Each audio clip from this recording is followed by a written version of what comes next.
Hello दोस्तों, you are welcome in today's class. We have started the one series of the important question for board exam.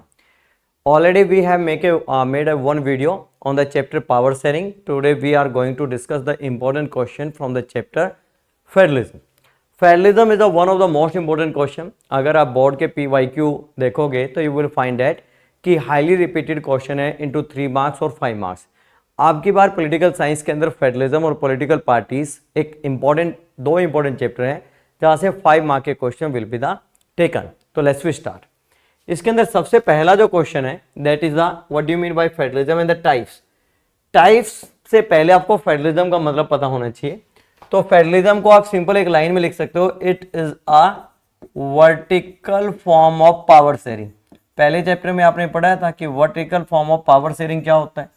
तो vertical form of the power sharing का मतलब होता है कि there is the division of power between centre and state government. जिस देश के अंदर सेंटर और स्टेट गवर्नमेंट के बीच में डिवीजन ऑफ पावर हो उसको हम क्या बोलते हैं, federalism. Example India, USA, Canada, Australia. अब कहते हैं इसके टाइप्स. इसके दो टाइप्स हैं.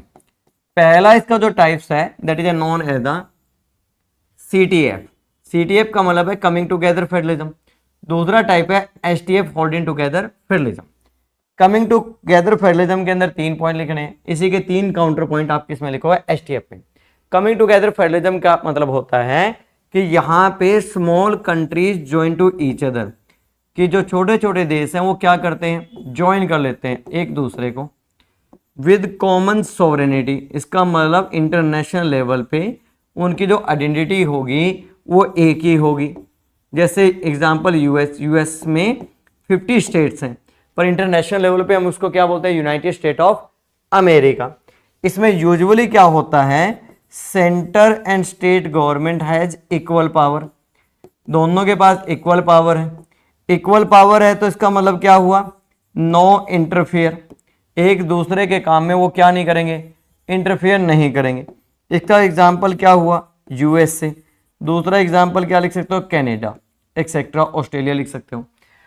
होल्डिंग टुगेदर का मतलब होता है कि पहले से एक देश है, a country is divided into small states. एक देश है जिसको आपने क्या किया, छोटे छोटे पार्ट्स में डिवाइड कर दिया. और स्मॉल स्टेट्स को किसके साथ, with common sovereignty. Example India. India में क्या है, India is the sovereignty on the international level, पर हम डिवाइडेड किसमें, स्टेट्स और यूटी के अंदर है. इसमें यूजुअली क्या होता है, central government has more power than state government. इसमें एग्जांपल लिखोगे बेल्जियम, और दूसरा एग्जांपल लिखोगे आप इंडिया, और तीसरा स्पेन. यही आपसे पूछे जाएंगे. और मैं आपको एक क्वेश्चन पूछता हूं, आप लिखोगे इसको चैट बॉक्स में. इंडिया और Belgium both are the example of holding together federalism, but both countries political system have the one difference. Basically दो हैं, you can write the one, कि दोनों के बीच के political system में क्या difference है. तो ये पहला क्वेश्चन आपका ये फ्रेम आउट हो जाएगा. सेकेंड, इसके अंदर जो क्वेश्चन आता है वो आपका आएगा कि यहाँ पे डिफ्रेंशिएट का, कि what are the main difference between federal and unitary form of the government. जब भी ये क्वेश्चन आएगा तो फेडरल का तो ऑलरेडी आप पढ़ ही चुके हो कि फेडरलिज्म है क्या, vertical form of power sharing है. और यहाँ पे आप यूनिटरी में लिखोगे all power remain in the hand of remain in the hand of centre government. तो यहाँ पे लिखोगे centre and state, there is a division of power centre and state. यहाँ पे क्या लिखोगे, all powers are under the control of one level of government. वहां पे कितने हो गए भाई, 2 लेवल हो गए. Control of one level of government, जिसको हम क्या बोलते हैं, नेशनल गवर्नमेंट. क्या बोलते हैं, नेशनल गवर्नमेंट लिख सकते हो, या उसको लिख सकते हो आप यहाँ की सेंट्रल गवर्नमेंट. इसके अंदर क्या है, कुछ चीजें मैंडेटरी है. क्या भाई, मैंडेटरी है. जैसे मैंडेटरी क्या है, रिटर्न कॉन्स्टिट्यूशन होना ही चाहिए. दूसरा मैंडेटरी कंडीशन है इंडिपेंडेंट जुडिशरी होनी ही चाहिए. और इंडिपेंडेंट जुडिशरी होने के साथ साथ यहाँ पे जुडिशरी के पास जुडिशियल रिव्यू होना चाहिए. जुडिशियल रिव्यू का मतलब ये है कि अगर सेंट्रल स्टेट के बीच में कोई क्लैश होता है तो उसको एज पर कॉन्स्टिट्यूशनली उसको रिजोल्व कर पाए, तो इंडिपेंडेंट जुडिशरी. तीसरा, अगर फेडरलिज्म की बात करें तो ड्यूल सिटीजनशिप एक कॉन्सेप्ट है. और फोर्थ वन ये बोलता है नो इंटरफियर, कि जो सेंट्रल और स्टेट गवर्नमेंट है वो इंटरफियर नहीं करेंगे, एक्सेप्शनल केसेस हो सकता है, जैसे एग्जांपल इंडिया। तो इसमें आप एग्जांपल अगर ड्यूल सिटीजनशिप लिख दिया है तो आपने एग्जांपल लिखोगे पहला यूएसए और दूसरा लिखोगे स्विट्जरलैंड। अब क्वेश्चन ये है कि इंडिया क्या प्योर फेडरल है, उसको अगले क्वेश्चन में डिस्कस करेंगे। अब इसी के काउंटर पार्ट में आप लिखोगे नॉट मैंडेटरी, यहाँ पे कोई मैंडेटरी नहीं है, किसके बीच में, सेंट्रल रिटन कॉन्स्टिट्यूशन, ये भी कोई मैंडेटरी नहीं है। तीसरा आप लिखोगे इसका काउंटर पार्ट सिंगल सिटीजनशिप है। इंडिया में कौन सी सिटीजनशिप है आप बताइए, ड्यूल और single, right in the comment section. अब बोलते हैं नो इंटरफेयर, यहाँ पे तो एक ही लेवल ऑफ गवर्नमेंट है, that is known as the central government, और सारी पावर किसके पास है, सेंट्रल गवर्नमेंट के पास है। इसके एग्जाम्पल दो लिख लो, एक यूके और दूसरा एग्जाम्पल लिख लो आप श्रीलंका। तो ये डिफरेंशिएट का आपका क्वेश्चन हो जाएगा, और ये कई बार बोर्ड के अंदर क्वेश्चन पूछा गया है कि differentiate between federal and unitary form of the government. देखिए यहाँ पे कई क्वेश्चन है, सबके आंसर सेम है। पहला क्वेश्चन है write the salient features of the federalism. Second question explain the main features of the Indian federalism. How is India semi federal, यहाँ पे थोड़ा सा आपको ट्विस्ट करके लिखना पड़ेगा। What are provisions are there in the Indian constitution to make a India as a federal country, तो ये भी आंसर आपका सेम रहेगा। अब हमने देखना है इसमें कौन कौन से पॉइंट लिखने हैं। सबसे पहले जब भी कोई क्वेश्चन आए you mention the introduction, introduction में you can write the meaning of the federalism. तो फेडरलिज्म क्या है, it is a vertical form of power sharing between central and state government, और सेंट्रल और state government will work separately but for the interest of the common citizenship. जैसे भारत के अंदर central government कोई law बनाए, state government कोई law बनाए, किसके ऊपर अप्लाई होगा, आप लोगों के ऊपर होगा। तो यहाँ पे कॉमन सिटीजन का मतलब है कि आप ही सेंट्रल गवर्नमेंट में रिप्रेजेंटेटिव और स्टेट गवर्नमेंट में भी रिप्रेजेंटेटिव हो। अब इसकी क्वेश्चन में देखिए आपको फ्रेमिंग कैसे करनी है। फिर अगला आता है कि आप फीचर्स बताइए फेडरलिज्म के। सबसे पहले कहता है कि फेडरल वो कंट्री होगी जहां पे ड्यूल गवर्नमेंट होगी। इसका मतलब क्या हुआ कि देयर इज टू और मोर देन टू गवर्नमेंट, यहाँ पे टू या more than two level of government होगी। एक पूरे देश के लिए लॉ बनाएगी that is known the central government union government, और दूसरा लॉ किसके लिए बनाएगी, स्पेसिफिक स्टेट के लिए। सेकंड आप लिखोगे division of power, there is a division of power किसके बीच में, based on between central state government, और दे फॉलो, ये पॉइंट इंपॉर्टेंट है, they follow to specific jurisdiction. Jurisdiction का मतलब होता है एरिया ऑफ पावर, कि आपकी पावर्स क्या है। Next one written constitution which has the provision about the division of power. एक इसके अंदर आप टॉपिक लिखो रिटन कॉन्स्टिट्यूशन के बाद independent judiciary. If any clash between central state government then you will refer to this case to the apex court of country. जैसे भारत के अंदर का सेंट्रल और स्टेट गवर्नमेंट के बीच में कोई भी प्रॉब्लम होती है तो किसके पास जाएगा, अपेक्स कोर्ट। अपेक्स कोर्ट का मतलब भारत में है supreme court of India. Concern country के कोर्ट का नाम डिफरेंट हो सकता है। अगर कोई डिस्प्यूट होता है सेंट्रल और स्टेट गवर्नमेंट के बीच में तो उस कंडीशन में डिस्प्यूट को रिजोल्व किया जाएगा किसके बिहाफ पे भाई, as per provision of constitution.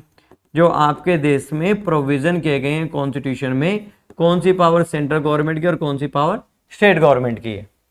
एक इसके अंदर आप लिखोगे अमेंडमेंट इन कॉन्स्टिट्यूशन। अमेंडमेंट का मतलब होता है चेंज इन कॉन्स्टिट्यूशन। इसके अंदर एक ही लाइन लिख दो, unilaterally one level of the government can not change the constitution. If they want to change the constitution they need to the consent of the both level of government. कि centre only Bharat के constitution या दुनिया की कोई भी country जो federal है constitution को चेंज नहीं करेगी, किससे रिलेटिव फेडरल से। अगर चेंज करना है तो दोनों ही लेवल ऑफ गवर्नमेंट को कंसेंट देना पड़ेगा। तो आपके पास 1 2 3 4 पॉइंट हो गए 3 मार्क के क्वेश्चन में। इंडिया में आप तीनों पांचों के पांचों लिख सकते हो। अगर क्वेश्चन आता है explain the salient features of the Indian federalism, तो आप इसके अंदर पांचों पॉइंट लिख सकते हैं। अगर क्वेश्चन आता है what are the provision in Indian constitution, तब भी आप क्या करोगे, ये पांचों पॉइंट यहाँ पे लिख सकते हो। ठीक है, अब इसमें क्वेश्चन है कि how India is a semi federal. देखिए इसके लिए आपको एक फ्लो चार्ट बनाना पड़ेगा। फेडरल वाले पॉइंट आपको पता लग गया सारे फेडरल है। सेमी फेडरल का मतलब होता है कि there is a mix of federal और यूनिटरी। तो भारत का जो कॉन्स्टिट्यूशन है वो क्या है भाई, मिक्सअप है किसका, फेडरल और यूनिटरी का। फेडरल वाले ये पॉइंट हो गए, कोई भी 3 लिख दोगे। यूनिटरी में आप क्या लिख सकते हो, यूनिटरी के अंदर मैं आपको 3 बहुत आसान पॉइंट बताता हूं। Central government has more power than state government, ये किसका फीचर्स है, फेडरलिज्म का, सॉरी यूनिटरी का। सेकंड आप लिखोगे no federal word in Indian constitution, Bharat के कॉन्स्टिट्यूशन में कहीं पे भी फेडरल वर्ड को यूज नहीं किया गया है। तीसरा आप लिखोगे इसके अंदर कि जो अमेंडमेंट इन द कॉन्स्टिट्यूशन है, तो यहां पे भी central government has more power related to amendment in the Indian constitution. तो वी कैन कंक्लूड दैट कि India is semi federal country. Semi federal का मतलब है दोनों तरह का मिक्सअप। नेक्स्ट है what are the major challenges by Indian federalism. देखिए वैसे तो क्वेश्चन यहां से जो आता है वो एमसीक्यू फॉर्म में आएगा। पहला कहता है भारत के फेडरलिज्म के सामने आया चैलेंज लिंग्विस्टिक स्टेट का, कि भारत में डिमांड थी कि लैंग्वेज के आधार पे, भाषा के आधार पे स्टेट बनाया जाए। फिर यहाँ पे कंट्रोवर्सी क्रिएट हुई किसको लेके, लैंग्वेज को लेके, कि भारत के अंदर नेशनल लैंग्वेज क्या होगी। तीसरा जो प्रॉब्लमेटिक है वो किसके बीच में, सेंटर वर्सेस स्टेट है, कि जो सेंटर है उसके पास ज्यादा पावर है, स्टेट के पास कम है, तो स्टेट डिमांड करते हैं कि हमारे पास ज्यादा पावर होनी चाहिए। लिंग्विस्टिक स्टेट को पहला, ये भारत के फेडरलिज्म का पहला चैलेंज है। एक आपका एमसीक्यू तो ये बन गया। दूसरा, भारत के अंदर डिमांड थी लिंग्विस्टिक स्टेट बनाने की, तो बनाए क्यों नहीं, उसका आप लिखोगे due to the fear of further division of India. Bharat के जो पॉलिटिकल लीडर्स थे उनको इस बात का डर था कि अगर हमने भारत के अंदर भाषा के आधार पर राज्य बनाए तो भारत का क्या हो जाएगा, दोबारा से विभाजन हो जाएगा। इसलिए भारत के अंदर लिंग्विस्टिक स्टेट नहीं बनाए। और ये ऐसा डर कहां से आया, due to the experience of partition of India. तीसरा, यहां पे क्वेश्चन आता है कि एक मूवमेंट स्टार्ट किया गया था, that is known as the Vishal Andhra. इसके बारे में 3 बातें याद रखो। It was started by the P Sriramulu. पहला पॉइंट तो ये हो गया। इसकी डिमांड थी कि हमारे जो तेलुगु स्पीकिंग पीपल है उसके लिए अलग से स्टेट दो, जो किस में से कर्व्ड आउट होना था, मद्रास में। और 1952 के अंदर यहाँ पे आंध्र प्रदेश भारत का पहला लैंग्वेज के आधार पर राज्य बनाया गया। जैसे आंध्र प्रदेश बना दिया तो 1956 में एक कमीशन ने अपनी रिपोर्ट दी जिसका नाम था स्टेट रीऑर्गेनाइजेशन कमीशन। उसके अनुसार भारत में 14 स्टेट और 6 यूटीज होंगी। लैंग्वेज पॉलिसी को लेके 3 बातें याद रखो। इंडिया के अंदर 9 नेशनल लैंग्वेज, भारत में कोई नेशनल लैंग्वेज नहीं है। भारत के अंदर जो स्टेटस है वो किसका है, ऑफिशियल लैंग्वेज का। ऑफिशियल में भारत के अंदर 3 लैंग्वेज हैं। एक इंग्लिश है जिसको 1965 में बंद करना था यूज में, पर नहीं कर पाए due to the pressure of southern state. दूसरी हमारी जो ऑफिशियल लैंग्वेज है वो हिंदी है। वी सेलिब्रेट ऑन 14 सितंबर एज ए हिंदी दिवस। और तीसरा, भारत के कॉन्स्टिट्यूशन के अंदर एक शेड्यूल को एड ऑन किया गया, that is a number of 8 schedule. इस 8 शेड्यूल में 22 लैंग्वेज है इंक्लूडिंग हिंदी। इंग्लिश को शेड्यूल लैंग्वेज में नहीं लिखा गया। उसका एक कारण था, इसको फ्यूचर में यूज में बंद करना था पर कर नहीं पाए। अब ये हिंदी लैंग्वेज जो हमारी है ये नेशनल लैंग्वेज क्यों नहीं बन पाई, इसका एक ही कारण है, यहाँ पे एक एंटी हिंदी मूवमेंट हुआ स्पेशली इन सदर्न स्टेट। और सदर्न स्टेट में भी स्पेशली कहाँ पे, तमिलनाडु के अंदर, कि अगर आपने हिंदी को नेशनल लैंग्वेज बनाया तो हम भारत से अलग होने की डिमांड करेंगे। They don't want to accept Hindi as a national language because they give priority to their regional language, that is the Tamil, Telugu, Malayalam, Kannada, उनको इंपॉर्टेंस देना चाहिए। सेंटर और स्टेट के बीच में डिस्प्यूट क्या है, सिंपल एक ही बात को लेके है कि जो सेंट्रल गवर्नमेंट है इसके पास ज्यादा पावर है किससे, स्टेट से। अब वो कौन सा एरिया, सबसे पहले है legislative power, law making power. दूसरी कौन सी है, ज्यादा एडमिनिस्ट्रेटिव पावर है, एडमिशन जो आपका एडमिनिस्ट्रेशन है इसको चलाने के लिए। और तीसरा ज्यादा फाइनेंशियल पावर है। इसलिए स्टेट ये चाहते हैं कि इन तीनों पावर में या तो हमें इक्वल पावर दो या इससे ज्यादा दो, पर भारत का जो कॉन्स्टिट्यूशन का बेसिक स्ट्रक्चर है इस बात को अलाउ नहीं करता। एक इसके अंदर एक और क्वेश्चन आ सकता है, explain the division of power between centre and state government. ठीक है, या तो क्वेश्चन क्या आएगा कि आप एक्सप्लेन कीजिए डिवीजन ऑफ पावर को किसके बीच में, बिटवीन सेंटर और स्टेट गवर्नमेंट के बीच में। या क्वेश्चन आ जाता है कि एक्सप्लेन द, जो भारत के अंदर डिवीजन ऑफ पावर है वो कॉन्स्टिट्यूशनली कैसे है। तो इस कंडीशन में आपने कुछ नहीं करना, ये बताओगे yes India has a division of power between central state government. और यहाँ पे जितने भी सब्जेक्ट है, all are subjects are divided into 3 categories. पहली जो कैटेगरी है उसका नाम है यूनियन लिस्ट, दूसरी कैटेगरी का नाम है स्टेट लिस्ट, यहाँ से 1 मार्क का क्वेश्चन आता है। थर्ड जो लिस्ट है उसका नाम है कॉन्करेंट लिस्ट। और एक लाइन में याद कर लो, जो सब्जेक्ट इन लिस्ट में नहीं है वो डायरेक्टली कहाँ पे गया है, रेजिड्यूरी पावर में गया है। किस में गया है भाई, रेजिड्यूरी पावर में गया है। यूनियन लिस्ट के अंदर 101 सब्जेक्ट है, एनसीईआरटी में 97 है। इसके अंदर जो सब्जेक्ट हैं अभी 62 हैं, पर आप 66 भी लिख सकते हो। अभी जो सब्जेक्ट है 52 हैं, पर एनसीईआरटी के 47 है। रेजिड्यूरी का एक ही याद रखो कि the subject which is not listed about 3 list will come in the residuary power. इसके ऊपर जो लॉ बनाएगी वो कौन बनाएगी, सेंट्रल गवर्नमेंट बनाएगी। इसका एग्जाम्पल क्या है, इंटरनेट या साइबर क्राइम। तो इसको लेके अगर कोई लॉ बनना है तो कौन बनाएगी, सेंट्रल गवर्नमेंट बनाएगी। यूनियन लिस्ट के अंदर वो सब्जेक्ट हैं those are the national interest, बस एक लाइन में याद रखो। कौन लॉ बनाएगी, नेशनल गवर्नमेंट। नेशनल गवर्नमेंट का मतलब यहाँ पे क्या है, यूनियन गवर्नमेंट। तीसरा आप इसमें एग्जाम्पल लिखोगे कौन कौन से सब्जेक्ट हैं। अब सारे तो हम लिख नहीं सकते, पर 3-4 तो लिखने पड़ेंगे। पहला सबसे पहले आपकी आर्मी डिफेंस, दूसरा फॉरेन अफेयर्स, आपकी कंट्री के रिलेशनशिप दूसरी कंट्री के साथ कैसे हैं। तीसरा करेंसी, आरबीआई भारत सरकार पैसे प्रिंटिंग करती है। और बैंकिंग एंड इंश्योरेंस, उसके बाद एक्सेट्रा लिख दोगे। स्टेट के अंदर the subject which are the state interest, हर एक स्टेट का इंटरेस्ट अलग हो सकता है। इसके ऊपर जो लॉ बनाएगी कौन बनाएगी, state government. State government is the authorized to make the law. इसका example police, Haryana, Punjab, UP police आपने सुना होगा। दूसरा इसमें आप लिख सकते हो एग्रीकल्चर, एक इसके अंदर लिख सकते हो प्रिजन, और सबसे आसान local government. Concurrent list the subject which are the interest of the both nation and state. इसके अंदर कौन बनाएगी, दोनों बनाएगी, नेशनल और स्टेट गवर्नमेंट। अगर कोई डिस्प्यूट हो जाए, यहाँ पे ध्यान देना, बहुत इंपॉर्टेंट क्वेश्चन है। If they have any conflict और dispute in this condition they will give the priority to the national government. क्या अगर सपोज करो नेशनल गवर्नमेंट ने कोई लॉ बना दिया और स्टेट उसको पसंद नहीं कर रहा है कॉन्करेंट लिस्ट पे, क्या स्टेट उसको ओवर रूल्ड कर सकता है? बिल्कुल भी नहीं कर सकता। क्यों नहीं कर सकता? क्योंकि कॉन्स्टिट्यूशन अलाउ नहीं करता है। अगर कोई स्टेट कर दे, अरे 100% नहीं कर सकता। क्यों? स्टेट जब भी लॉ बनाएगा उसके ऊपर साइन किसका होगा, गवर्नर, और गवर्नर किसका है, सेंट्रल गवर्नमेंट का, उसके ऊपर साइन करेगा ही नहीं। तो इसलिए नेशनल गवर्नमेंट को यहाँ पे इंपॉर्टेंट। इसके 3 आप याद रखो जो सबसे ज्यादा जरूरी है।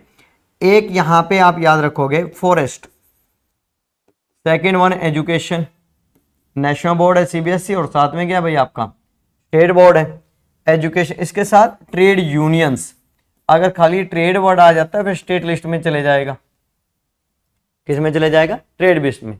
जैसे कि यहाँ पे आप 3 और याद कर सकते हो, सीबीटी जिसको हम बोलते हैं, commerce, business and trade. Union का मतलब होता है एक तरह का प्रेशर को, जो प्रेशराइज करता है गवर्नमेंट को अपनी डिमांड और अपनी नीड्स के अनुसार। डिसेंट्रलाइजेशन क्या है? ये एक ऐसा प्रोसेस है जहां पे power transfer to the people at the local level.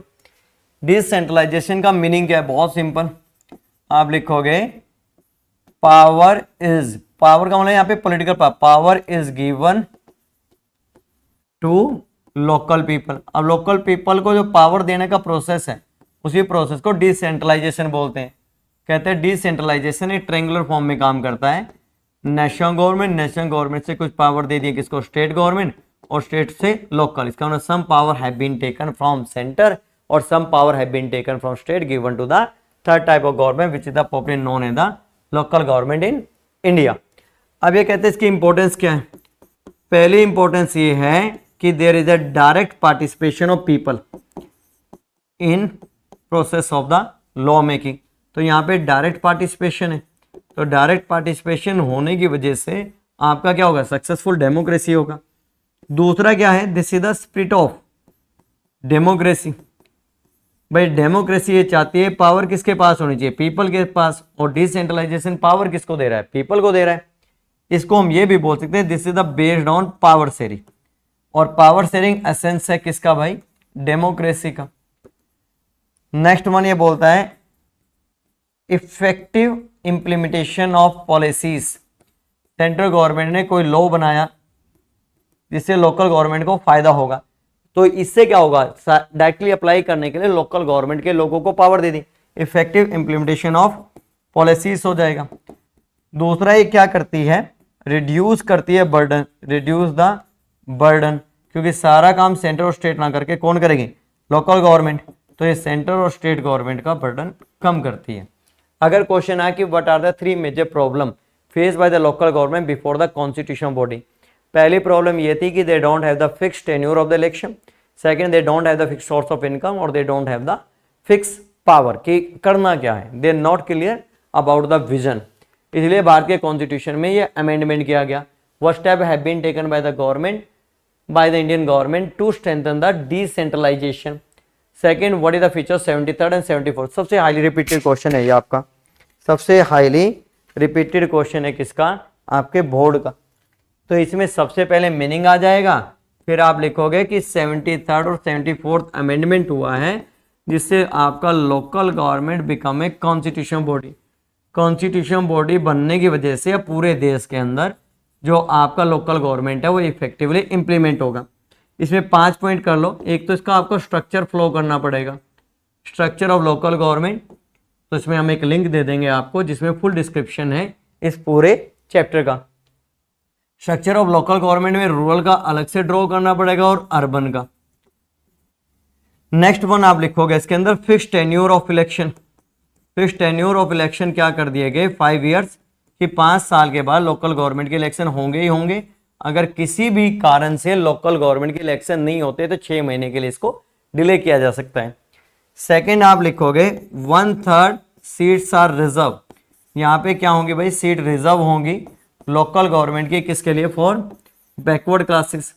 अब बैकवर्ड क्लासेस में 3 क्लासेस आती हैं, एससी आता है, एसटी आता है, ओबीसी।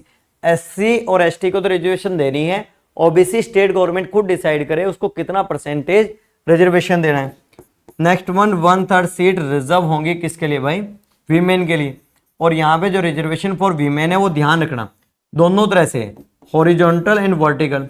हॉरिजॉन्टल का मतलब होता है एज ए मेंबरशिप और वर्टिकल का मतलब होता है the highest post also. Next one आप लिखोगे स्टेट इलेक्शन कमीशन।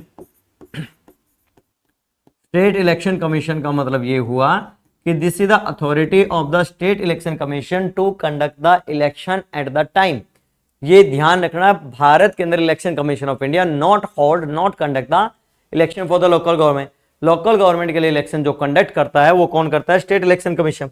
उसी तरह से एक इंस्टीट्यूशन और बनाया गया जिसका नाम है state finance commission. State finance commission का काम क्या है, there is the division of resources between state and local government. जो स्टेट के पास रिसोर्सेज हैं उनको 2 पार्ट में डिवाइड करना कि कौन से ऐसे टैक्सेस होंगे जो स्टेट गवर्नमेंट कलेक्ट करेगी और कौन से ऐसे टैक्सेस हैं लोकल गवर्नमेंट कलेक्ट करेगी। कुल मिला के आपको 5 क्वेश्चन चैप्टर से प्रिपेयर करने हैं। पहला, what do you mean by federalism, differentiate between holding together and coming together. Second, differentiate between federal and unitary form government. Third one, features of federalism, चाहे इंडिया के आए चाहे वो फेडरलिज्म की थ्योरी के आए, तो you have to write according to the question. Next question है चैलेंजेस वाला, जिसमें 3 चैलेंजेस वी एक्सप्लेन। पहला है linguistic state, second one language policy, third one centre state relationship, सबसे लास्ट वाला डिसेंट्रलाइजेशन जो हर बार रिपीट हो रहा है क्वेश्चन। तो this is the 5 question only you have to prepare from this chapter. Thank you.